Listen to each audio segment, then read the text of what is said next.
ስለዚህ ምእመናን የድንግል ማርያም ምስጋና ገብርኤል ይናገረው እንጂ ከፍጡራን የመጣ አይደለም፣ ከእግዚአብሔር የመጣ ነው። ከበላይ እንደተላከኮ እንደ ባለስልጣን በቁጣ በኃይለ ቃል አይደለም የተናገረው። ወደ ጉዳዩም አልገባም ቅዱስ ገብርኤል።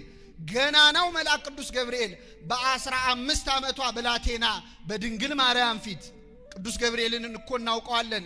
መላእክት ቀደምት ከዋነኞቹ አለቆች አንዱ ገብርኤል የባቢሎንን እሳት ያልፈራው ያ እሳታዊው መልአክ ቅዱስ ገብርኤል በድንግል ማርያም ፊት አደግድጎ ቆሞ ጸጋን የተሞላሽ ሆይ ምን ይበልሻላት? ደስ ይበልሻላት። ጠበሉ እንዴት ያድናል? እምነቱ እንዴት ያድናል? ውሃ አይደለ አፈር አይደለ ካሏችሁ አትጨናነቁ ምእመናን። ለእግዚአብሔር የሚሳነው የለም በሉ። እንዲህ ብላችኋቸው ክርክር ከቀጠሉ በእግዚአብሔር አያምኑም እነዚህ ሰዎች። ስለዚህ ጊዜ እንዳታጠፉ። ወደ ዘካርያስ ሄዶ ስለ መጥምቁ ዮሐንስ መወለድ ነግሮት ነበር። ግን ሲነግረው ምንድነው ያለው? ዘካርያስ ሆይ ጸሎትህ ተሰምቶልሃልና አትፍራ ነው ያለው። ምንህ ተሰምቶልሃል? ጸሎት። ለምን ዘካርያስ ብዙ ዓመት እግዚአብሔርን ልጅ ስጠኝ ብሎ ለምኖ ነበር። ያ የጸለይከው ጸሎት የለመንከው ልመና በእግዚአብሔር ዘንድ ደርሷል፣ ሰምቶሃል አለው። ድንግል ማርያምን ግን ጸሎትሽ ተሰምቶልሻልና ደስ ይበልሽ አላላት። ምክንያቱም እመቤታችን አንድም ቀን አምላክን ለመውለድ ጸልያ አታውቅም። ስለዚህ የምስጋና ቃል አቀረበላት። ጸጋን የተሞላሽ ሆይ ምን ይበልሻል? ምን የተሞላሽ ሆይ። አቤት ምንድነው ጸጋ መሞላት? ቅዱስ ገብርኤል ምንድን ሁሌ ስለምንለው እውነት ሲደጋገም ኃይሉን እያጣ ይመጣል ይባል።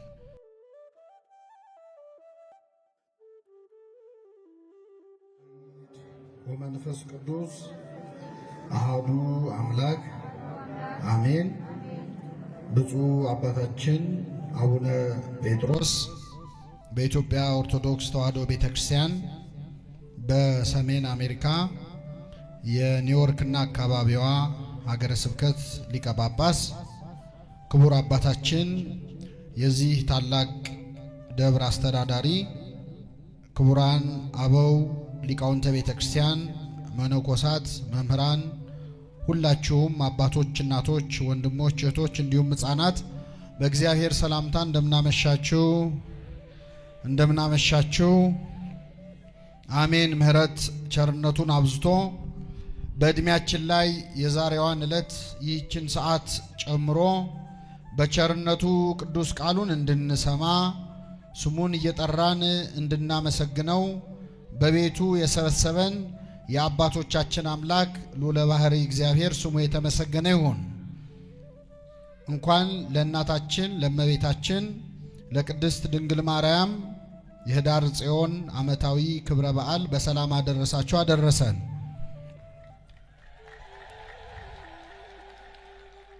በሚኖረን ቀሪ ጊዜ ብፁዕ አባታችን ቀደም ብለው እጅግ ዘመኑን የዋጀ አሁን ላለንበት አስጨናቂ ዘመን የሚመጥን ትምህርትም ስብከትም አስተምረውናልና በስብከት ላይ ስብከት እንዳይሆን በሚኖረን ቀሪ ጊዜ ደግሞ ስለ እመቤታችን እንማራለን። በዛሬው ዕለት ስለምናስባት ስለ ወላዲተ አምላክ፣ ስለ ሐዲስ ኪዳኗ ታቦት፣ ስለ ድንግል ማርያም የሉቃስ ወንጌል ምዕራፍ 1 ከቁጥር 38ን መነሻ አድርገን እንማራለን። እግዚአብሔር አምላካችን በቸርነቱ እንዲያስተምረን እንዲመክረን ምስጢሩን ጥበቡን እንዲገልጥልን የእርሱ ቅዱስ ፈቃድ ይሁንልን። የትምህርታችን ርዕስ የሚሆነው እነሆኝ የጌታ ባሪያ እንደ ቃልህ ይሁንልኝ የሚል ይሆናል። ስለ ድንግል ማርያም ለማስተማር ገና ሳስብ ይላል ቅዱስ ሳዊሮስ ዘአንጾኪያ የተባለ የቤተክርስቲያናችን አባት ስለ ድንግል ማርያም ለማስተማር ገና ሳስብ አንድ የመጽሐፍ ቅዱስ ቃል በአይምሮዬ የመጣ ያስጨንቀኛል ይላል። ይህ ቃል ምንድነው? ሙሴ በሲና ተራራ ላይ በጎች እየጠበቀ ሳለ አንድ ታላቅ ራእይ ተመልክቶ ነበር። በዛፍ ላይ እሳት ሲነድ እሳቱ ዛፏን ሳያቃጥላት ዛፏም ደግሞ እሳቱን ሳታጠፋው ተመልክቶ ነበር።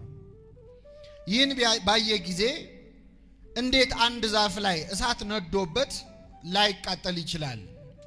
ይህንንማ ማየት አለብኝ ብሎ ሙሴ ወደ ዛፉ አቅጣጫ ሲቀርብ ከዛፉ አቅጣጫ እጅግ የሚያስፈራ ድምፅ ተሰማ።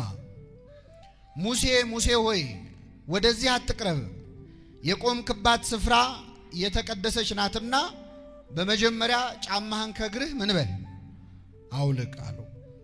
ቅዱስ ሳዊሮስ ስለ ድንግል ማርያም ገና ልናገር ሳስብ እግዚአብሔርን ወደዚህ አትቅረብ ብሎ የተናገረው የእግዚአብሔር ቃል ትዝ ይለኛል። ወደዚያች እሳት ወደ ነደደባት ዛፍ ለመጠጋት እግዚአብሔር ሙሴን ጫማህን አውልቅ ካለው እኔ የኃጢአቴን ጫማ ሳላወልቅ የመለኮትን እሳት ስለተሸከመችው ስለ ድንግል ማርያም እንዴት ልናገር እችላለሁ ይላል። ቅዱስ ሳዊሮስ ስለ ድንግል ማርያም መናገር የማይገባው ከሆነ ለኛ ለኃጢአተኞቹ አይገባን። አባቶቻችን ስለ እርሷ መናገር የሚቻለው እንደምን ያለ አንደበት ነው? አስቦትስ ሊደርስበት የሚችለው እንደምን ያለ ሕሊና ነው? ነገር ግን ከምስጋናዋ የሚቻለንን ያህል ነግራቸዋለን ይላሉ። ስለዚህ የሚቻለንን ያህል እንማራለን። እግዚአብሔር አምላካችን በቸርነቱ እንዲያስተምረን እንዲመክረን ቅዱስ ፈቃድ ይሁንልን። ሁለት ቁም ነገሮችን በዛሬው ትምህርታችን እግዚአብሔር ቢወድ ቢፈቅድ ወደ ቤታችሁ ይዛችሁ እንድትሄዱ ሁለት ነጥቦችን ነው የምናየው። የመጀመሪያው ምእመናን ሁላችንን በመስቀል ላይ ስጋውን ቆርሶ ደሙን አፍሶ ሞቶ ተሰቅሎ ያዳነን ማን ነው? እግዚአብሔር ነው። ኢየሱስ ክርስቶስ ነው። በደሙ በተደረገ ቤዛነት ሁላችንን ያዳነን መድኃኔ ዓለም የዓለም መድኃኒት ብለን የምንጠራው አምላካችን ኢየሱስ ክርስቶስ ነው። ታዲያ አንዳንድ ሰው ስጋውን ቆርሶ ደሙን አፍሶ የሞተላችሁ ክርስቶስ ሆኖ ሳለ ለምንድን ነው ይህንን ያህል ቦታ ለድንግል ማርያም የምትሰጡት? በዓል ቢከበር በእመቤታችን ስም ሲከበር፣ ዝማሬ ስለ ድንግል ማርያም ሲዘመር ሲያይ አንዳንድ ሰው ትንሽ አልበዛም ወይ? ጥሩ ነው፣ ግን ትንሽ አልበዛም ወይ? የሞተላችሁ የተሰቀለላችሁ ክርስቶስ መሆኑን መዘንጋት አይሆንም ወይ የሚል ከውጭም ከውስጥም ጥያቄ የሚፈጠርበት ሰው አይጠፋም። ስለዚህ የመጀመሪያው ምእመናን እርግጥ ነው በደሙ በተደረገ ቤዛነት ያዳነን አምላካችን ኢየሱስ ክርስቶስ ነው። ድንግል ማርያም ግን ለእኛ መዳን ምን ያህል አስፈላጊ ነበረች? በእኛ መዳን ውስጥ የድንግል ማርያም መኖሯ ምን ይጠቅም ነበር? የመጀመሪያ ይህን እናያለን። ሁለተኛ አንዳንድ ሰዎች ደግሞ ድንግል ማርያምን ያከበሩ መስሏቸው ልትከበርስ ይገባታል፣ ምክንያቱም ምንም ቢሆን እኮ የወለደችው አምላክን ነው የሚሉ ሰዎች አሉ። ከኔ ጋር ናችሁ ምእመናን? እኛ አምላክን መውለዷ ላይ ተቃውሞ የለንም፣ ግን ምንም ቢሆን የሚለውን ቃል አንወደውም። አባቶቻችን ምሳሌ ሲመስሉ ምን ይላሉ? ጦጣ አንድ ቀን ድንገት ከዛፍ ላይ ትወጣለች እና ድንገት ጅብ ይመጣባታል። እንደምታውቁት ጦጣና ጅብ አይዋደዱ። ግን ብልጥ ለመሆን ፈለገና ጅቡ ነይ ውረጂ አልበላሽም አላት። ጦጣዋ ምን አለች? አልበላሽም ምን አመጣው አለች። ወረጃ አይበቃም? በውስጡ ምን የማድረግ ሐሳብ ስላለም። ስለዚህ ምእመናን ድንግል ማርያም ምንም ቢሆን አምላክን ወልደዋለች የሚሉ ሰዎች ምንም ቢሆንን ምን አመጣው? እንደዚያ ከሆነ በጣም እንደው ልናስተውለው የሚገባው ምእመናን ድንግል ማርያምን እንዲህ እንድናከብራት ምክንያት የሆነን ቅድስና ያገኘችው አምላክን ከወለደች በኋላ እኮ አይደለም። ቅድስት የሆነችው አምላክን በመውለዷ ሳይሆን አምላክን ለመውለድ የበቃችው ምን ሆና ስለተገኘች ነው። ክብር ምስጋና ይድረሳት እመቤታችን።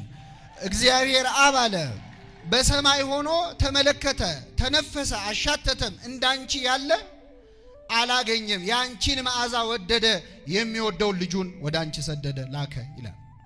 እግዚአብሔር ሌሎች ላይ ያላገኘው ንጽህና፣ ሌሎች ላይ ያላገኘው ትህትና፣ ቅድስና ድንግል ማርያም ላይ ተገኝቷል።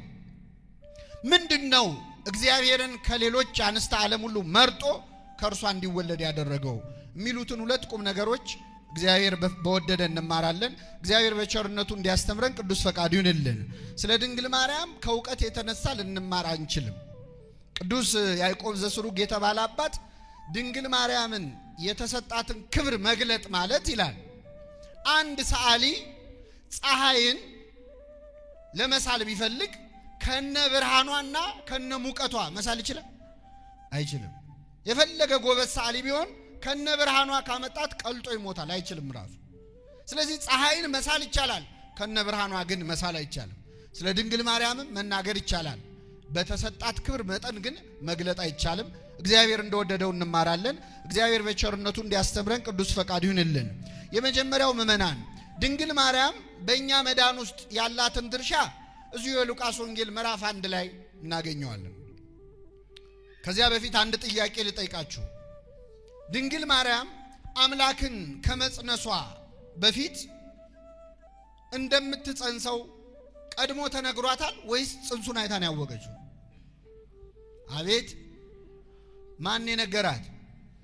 አባ ጊዮርጊስ ዘጋስጫ የተባለው ሊቅ በመጽሐፈ ምስጢሩ አስቀድሞ ባይነግራት ኖሮ ትታወክ ነበረ። በዚያ ላይ ነፃ ፈቃዷን መጠበቅ አለበት። ስለዚህ እግዚአብሔር ዝም ብሎ አይደለም የተጸነሰው። በ6ኛው ወር መልአኩ ገብርኤል ናዝሬት ገሊላ ወደምትባል ከተማ ዮሴፍ ለሚባል ሰው ወደ ታጨች ወደ አንዲት ድንግል ከእግዚአብሔር ዘንድ ተላከ ይላል። ከማን ዘንድ? የድንግሊቱም ስም ማርያም ነበረ ይላል። የድንግሊቱ ስም ማን ነበረ? ብሉይና ሐዲስ ይነጋገራሉ።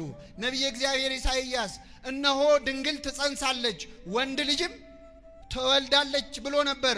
ቅዱስ ሉቃስ ተቀበለውና የድንግሊቱም ስም ማን ነበር አለ? ያቺ ትጸንሳለች የተባለችው ድንግል ስሟ ማርያም ነበረ። መልአኩ መጥቶ ወደ እመቤታችን በፊቷ ቆመ። መልአኩም ወደ እርሷ ገብቶ እንዲህ አላት፣ ደስ ይበልሽ ጸጋ የሞላብሽ ሆይ ጌታ ከአንቺ ጋር ነው። አንቺ ከሴቶች ተለይተሽ ምን ያልሽ ነሽ? የተባረክሽ ነሻል። ልብ አድርጉ፣ ገብርኤልን የላከው ማን ነው? ምእመናን፣ ገብርኤል የሚናገረው ማን ተናገር ብሎ የላከውን ነው። ስለዚህ ምእመናን የድንግል ማርያም ምስጋና ገብርኤል ይናገረው እንጂ ከፍጡራን የመጣ አይደለም፣ ከእግዚአብሔር የመጣ ነው። ከበላይ እንደተላከ እኮ እንደ ባለስልጣን በቁጣ በኃይለ ቃል አይደለም የተናገረው። ወደ ጉዳዩም አልገባም ቅዱስ ገብርኤል። ገናናው መልአክ ቅዱስ ገብርኤል በ15 ዓመቷ ብላቴና በድንግል ማርያም ፊት ቅዱስ ገብርኤልን እኮ እናውቀዋለን። እመላእክት ቀደምት ከዋነኞቹ አለቆች አንዱ ገብርኤል የባቢሎንን እሳት ያልፈራው ያ እሳታዊው መልአክ ቅዱስ ገብርኤል በድንግል ማርያም ፊት አደግድጎ ቆሞ ጸጋን የተሞላሽ ሆይ ምን ይበልሽ አላት? ደስ ይበልሽ አላት። ጌታ ካንቺ ጋር ነው። አንቺ ከሴቶች ተለይተሽ ምን ያልሽ ነሽ? ይህንን ምስጋና አቀረበላት ለእመቤታችን። የሚገርመው እዚያው ምዕራፍ ላይ ቅዱስ ገብርኤል ወደ ዘካርያስ ሄዶ ስለ መጥምቁ ዮሐንስ መወለድ ነግሮት ነበር። ግን ሲነግረው ምንድነው ያለው? ዘካርያስ ሆይ ጸሎትህ ተሰምቶልሃልና አትፍራ ነው ያለው። ምንህ ተሰምቶልሃል? ጸሎት። ለምን? ዘካርያስ ብዙ ዓመት እግዚአብሔርን ልጅ ስጠኝ ብሎ ለምኖ ነበር። ያ የጸለይከው ጸሎት የለመንከው ልመና በእግዚአብሔር ዘንድ ደርሷል፣ ሰምቶሃል አለው። ድንግል ማርያምን ግን ጸሎትሽ ተሰምቶልሻልና ደስ ይበልሽ አላላት። ምክንያቱም እመቤታችን አንድም ቀን አምላክን ለመውለድ ጸልያ አታውቅም፣ አስባውም አታውቅም፣ በልቧም የለም እንዲህ ያለ ነገር። ስለዚህ የምስጋና ቃል አቀረበላት። ጸጋን የተሞላሽ ሆይ ምን ይበልሻል? ምን የተሞላሽ ሆይ። አቤት ምንድነው ጸጋ መሞላት? ቅዱስ ገብርኤል ምንድን ሁሌ ስለምንለው እውነት ሲደጋገም ኃይሉን እያጣ ይመጣል ይባላል። አንዳንድ ቃል ስንደጋግመው ተራ ቃል ይመስለናል። ጸጋን የተሞላሽ ሆይ ደስ ይበልሽ። መጽሐፍ ቅዱስ ስለ ጸጋ ምን ይላል? የጸጋ ስጦታ ልዩ ልዩ ነው፣ መንፈስ ቅዱስ ግን አንድ ነው ይላል። የየሰው ጸጋው የተለያየ ነው። ለአንዱ የመፈወጥ ጸጋ ይሰጠዋል፣ ለአንዱ የመጸለይ ጸጋ ይሰጠዋል፣ ለአንዱ የመማር፣ ለአንዱ የማስተማር፣ ለአንዱ የመተርጎም የማራቀቅ፣ ለአንዱ የዜማ ጸጋ አለው፣ ለአንዱ በድንግልና ጸንቶ የመኖር ጸጋ አለው፣ ለአንዱ ደግሞ ወልዶ ከብዶ አባት እናት ሆኖ የመኖር ጸጋ አለው። የጸጋ ስጦታ ሁሉ ምን ያለ ነው? የተለያየ ነው። ድንግል ማርያም ምን ይሆን ጸጋዋ? ምእመናን መጸለይ ይሆን? መፈወስ ይሆን? ቃሉን መናገር ይሆን? መስማት ይሆን? ድንግል መሆን ይሆን? መውለድ ይሆን? ምንድነው ጸጋዋ? ቅዱስ ገብርኤል ይሄ ነው ጸጋሽ አላላትም። ጸጋን ምን ያልሽ ወይ? እግዚአብሔር ለፍጡር ከሚሰጠው ጸጋ ከድንግል ማርያም ያስቀረባት አንድም ጸጋ ስለሌለ የጸጋው ማከማቻ ግምጃ ቤቱ እርሷ ስለሆነች ጸጋን የተሞላሽ ወይ ምን ይበልሻል? ደስ። ሌላው ቀርቶ በጸጋ ከራሱ ከቅዱስ ገብርኤልም ትበልጣለች እመቤታችን። ቅዳሴያችንን አልሰማችሁም? ለሚካኤል ምሕረት ተሰጠው ይላል ደራሲው። ለሚካኤል ምን ተሰጠው? ለገብርኤልስ ወብስራት ለገብርኤል። ለገብርኤል ምን ተሰጠው? ለእመቤታችንስ ወሀብተ ሰማያት ለማርያም ድንግል፣ የሰማይን ሀብት ሁሉ ለድንግል ማርያም ሰጣት ይላል። ክብር ምስጋና ይድረሳት እመቤታችን። ለነ ገብርኤል ከሰጠው ጸጋ በላይ ጸጋ ያላት ነው። ጸጋን የተሞላሽ ሆይ ምን ይበልሽ? ደስ ይበልሽ፣ ጌታ ከአንቺ ጋር ነው አለ። ማን ከአንቺ ጋር ነው? ገና እኮ አልጸነሰችም። ሳትጸንሰውም ለካ ጌታ ከሷ ጋር ነው። ለምን? በማህፀኗ ሳትጸንሰው በፊት በልቧ ጸንሳው ትኖር ነበር። በህሊናዋ ጸንሳው ትኖር ነበር። ከቃሉ ከጸሎት ከመንፈሳዊ ህይወት ተለይታ አታውቅም። ስለዚህ በልብሽ የጸነሽውን አምላክሽን ከአንቺ ጋር ያለውን አምላክሽን ደግሞ በማህፀንሽ ትጸንሸዋለሽ ሊላት ነው የቆመው። ስለዚህ አንቺ የተባረክሽ ነሽ ከሴቶች ሁሉ ተለይተሽ አላት። ይህን ምስጋና ሲያቀርብላት እርሷም ባየችው ጊዜ ከንግግሩ የተነሳ በጣም ደነገጠች። ይህ እንዴት ያለ ሰላምታ ነው ብላ አሰበች ይላል። ልብ አድርጉ፣ ያለ ዋጋ የተጻፈ ቃል የለም በመጽሐፍ ቅዱስ። እርሷም ባየችው ጊዜ ከንግግሩ የተነሳ በጣም ደነገጠች። መላእክትን ያዩ ሰዎችን እኮ እናውቃለን እኛ ምን እንደሚሆኑ። ይኸው መልአክ ቅዱስ ገብርኤል ትንቢተ ዳንኤል ላይ ስንሄድ ነቢዩ ዳንኤልን ሊያናግረው መጣ። ወደ ነቢዩ ዳንኤል በመጣ ጊዜ ቅዱስ ገብርኤል ዳንኤል መልአኩን ባየው ጊዜ ፈራው፣ ደነገጥሁ፣ ራሴን ስቼ ወደቅኩ፣ እንደ ሞተ ሰው ሆንኩ ይላል።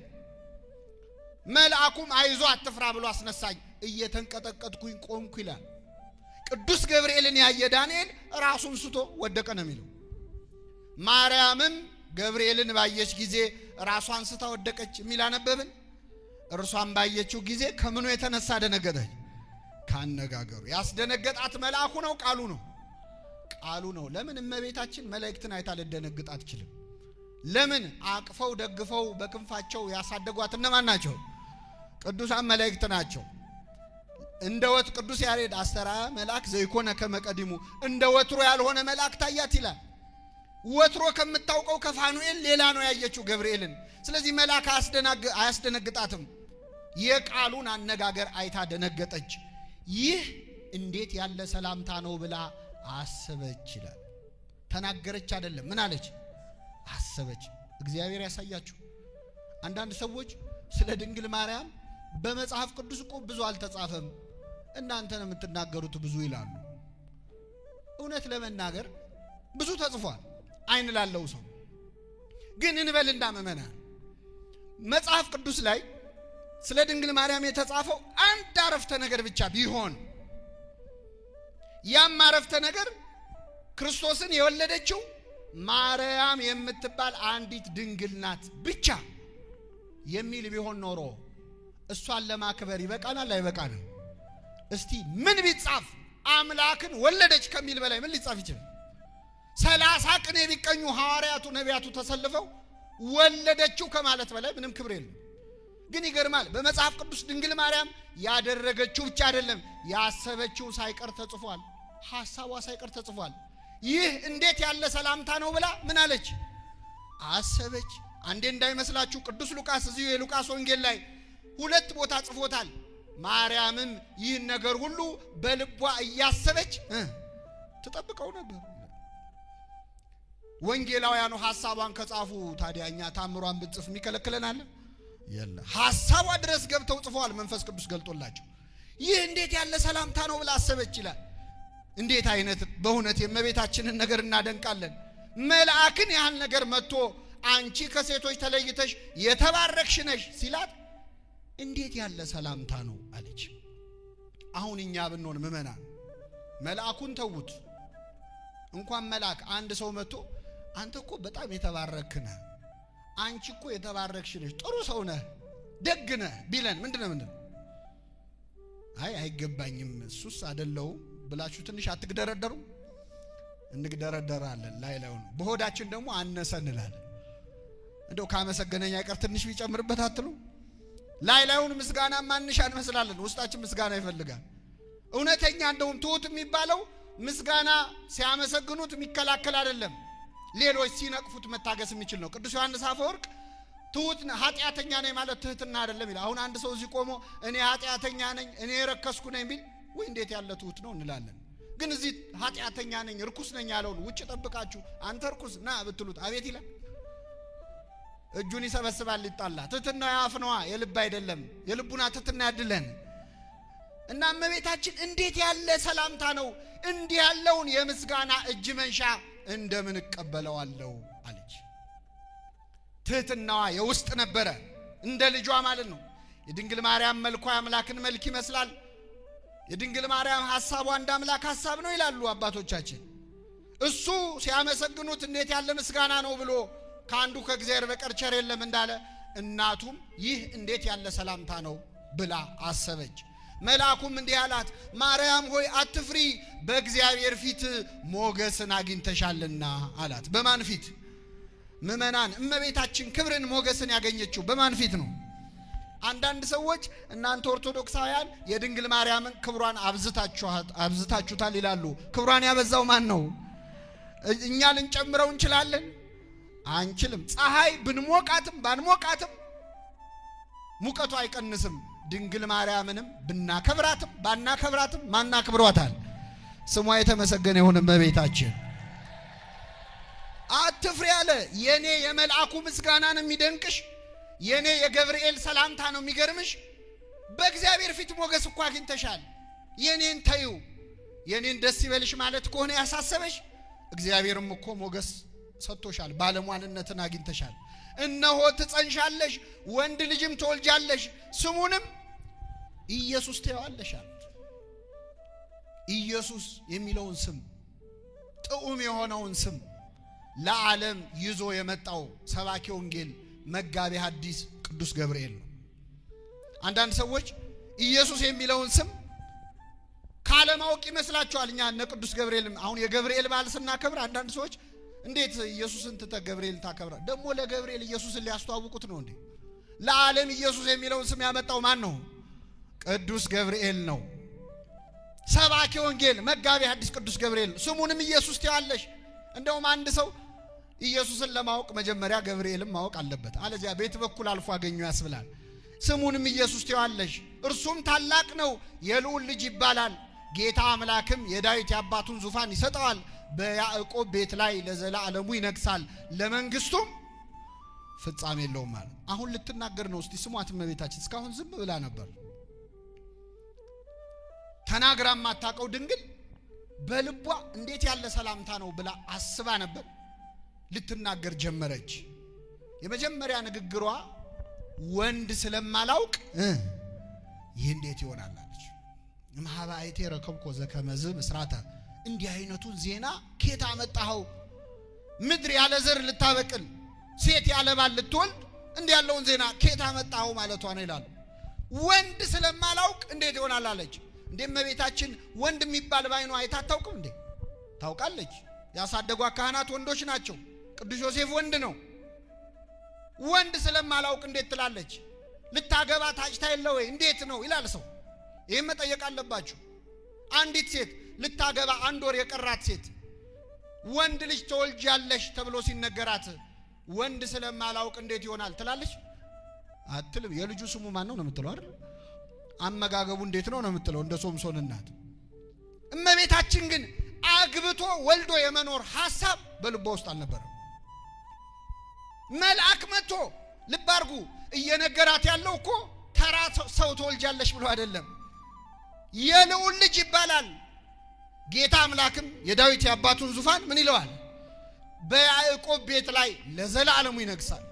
የዘላለም ንጉሥ ትወልጃለሽ ሲላት እንኳን ትንሽ ሐሳቧን አልቀየረችም። አንዲት ሴት አሁን በድንግልና ለመኖር ያሰበች ሴት ንጉሥ ትወልጃለች ስትባል እንደው ትንሽ ውሳኔዋን አታጤነው? አይ ንጉሡም ወልድ ከሆነማ መቼስ ትላለች። እመቤታችን ግን ትንሽ እንኳን ሐሳቧ አልተነካም።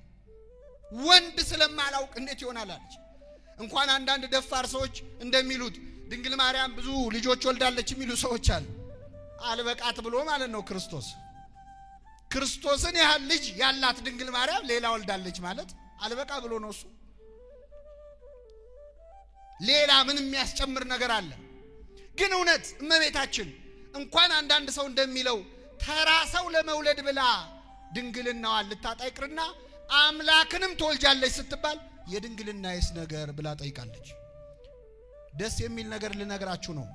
እሷ ሐሳቧ ድንግል ሆኖ መኖር ነው። እግዚአብሔር ሐሳቡ ከሷ መወለድ ነው። ሁለቱንም ፈጸመው። እሱም ከሷ ተወለደ፣ እሷም ለዘላለም ምን ሆና ኖረች? እግዚአብሔር የተመሰገነ ይሁን። በእውነት እናትም ድንግልም አደረጋት። ይቻላል አይቻልም?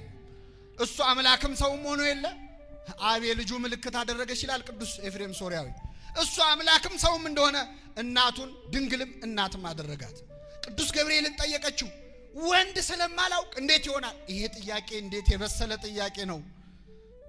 እንዲህ መጠየቅ ባለመቻሏ እኮ ነው ሔዋን ከገነት ያስወጣችን ሁላችን።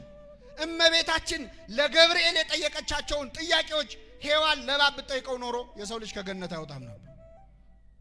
እንዴት ይሆናል? እንዴት ዕፀ በለስ ተበልቶ አምላክ ይኮናል? ምን ማለት ፈልገ ነው ብትል ኖሮ የሁሉ ችግር አይመጣም። አስጨነቀችው መልአኩን። ርቱዐ ሃይማኖት የተባለው የቤተ ክርስቲያናችን ሊቅ ምን ይላል? ማርያም ሆይ አትፍሪ፣ ጠይቂው፣ በደንብ ጠይቂው ገብርኤልን። አንቺ ካልጠየቅሽው በኋላ ሰዎች እኛን በጥያቄ ያስጨንቁናል። እንዴት ይሆናል የሚለውን በደንብ ጠይቂው። ቅዱስ ገብርኤል ጥያቄ መጣበት። የገብርኤልን ጠባይ እኮ እዚሁ ምዕራፍ ላይ አግኝተነዋል። ዘካርያስ ጋር ሄዶ ትወልዳለህ አለው። ሚስት ኤልሳቤጥ ትወልድልሃለች ሲለው እንዴት ይሆናል? እኔ እንደሚሆን በምን አውቃለሁ አለ። እንዴት በምን አውቃለሁ ትላለህ? እኔ እኮ በእግዚአብሔር ፊት የምቆመው ማን ነኝ? ምን ምልክት ትፈልጋለህ? እኔ ራሴ ምልክት አይደለም ወይ? ምን ማስረጃ አስጠየቀ? ካህን ሆነ ይህን ትላለህ? በል ይሄ እስኪፈጸም ድረስ ምን ትሆናለህ? ዲዳ ትሆናለህ ብሎ ልሳኑ ዘጋው። ተአምር አይደል የፈለግከው? የተዘጋ ማህፀን እንዴት ይከፈታል ካልክ ይሄው ልሳንህን ዘጋዋለሁ። ልሳን መልሶ ምን ይላል? ይከፈታል። ልሳን የሚዘጋ ማህፀን ይዘጋል፣ ልሳን የሚከፍት ማህፀንን ይከፍታል። ይሄው ማስረጃ ሰጥተዋል። አንዳንድ ሰው ከእድሜው ጋር ማሄድ ነገር ሲናገር እንደው ዘላችሁ አፉን ያዙት አይላችሁ? እንደው በቃ ከሱም የማይጠበቅ ነገር። ገብርኤል ግን ዘሎ አፉን መያዝ አያስፈልገውም፣ ልሳኑ ዘጋው ዘው። እመቤታችንን ግን እንዲህ ማድረግ አይችልም። ምክንያቱም ከዚያ በፊትም ከዚያም በኋላም ያለ ወንድ ዘር ጸንሳ የወለደች አንድም ሴት የለች። ገብርኤል መልስ ሰጠ። መንፈስ ቅዱስ ይጸልልሻል፣ የልዑል ኃይልም ያድርብሻል አለ። የሥላሴ ሥራ ባንቺ ይሰራል። መንፈስ ቅዱስ ብሎ መንፈስ ቅዱስን፣ ልዑል ብሎ አብን፣ ኃይል ብሎ ወልድን። የሥላሴ ሥራ ባንቺ ይሰራል። ካንቺ የሚወለደው ቅዱስ የእግዚአብሔር ልጅ ነው። እነሆ ዘመድሽ ኤልሳቤጥ ካረጀች በኋላ ምን ብላለች? ጸንሳለች። መካን ትባል ለነበረችው ይኸው 6 ወር ሆኗታል። ይሄም ማስረጃ አይሆንም። ኤልሳቤጥ የጸነሰችው ከባሏ ነው። ድንግል ማርያምን ግን ትጸንሻለሽ የሚላት ያለ ባል ነው። ቅዱስ ገብርኤል ወዲህ ቢል ወዲያ ቢል ማስረጃ ሲያጣ ምን አለ? ለእግዚአብሔር ሚሳነው አይሻልም? ምን አስጨነቀው? ጠበሉ እንዴት ያድናል? እምነቱ እንዴት ያድናል? ውሃ አይደል ወይ አፈር አይደል ወይ ካሏችሁ አትጨናነቁ ምእመናን። ለእግዚአብሔር ሚሳነው የለም በሉ። እንዲህ ብላችኋቸው ክርክር ከቀጠሉ በእግዚአብሔር አምኑም እነዚህ ሰዎች። ስለዚህ ጊዜ እንዳታጠፉ። ልክ ለእግዚአብሔር ሚሳነው የለም ሲላት እመቤታችን ርዕስ ያደረግነውን ቃል ተናገረች። እነሆኝ የጌታ ባሪያ እንደ ቃልህ ይሁን።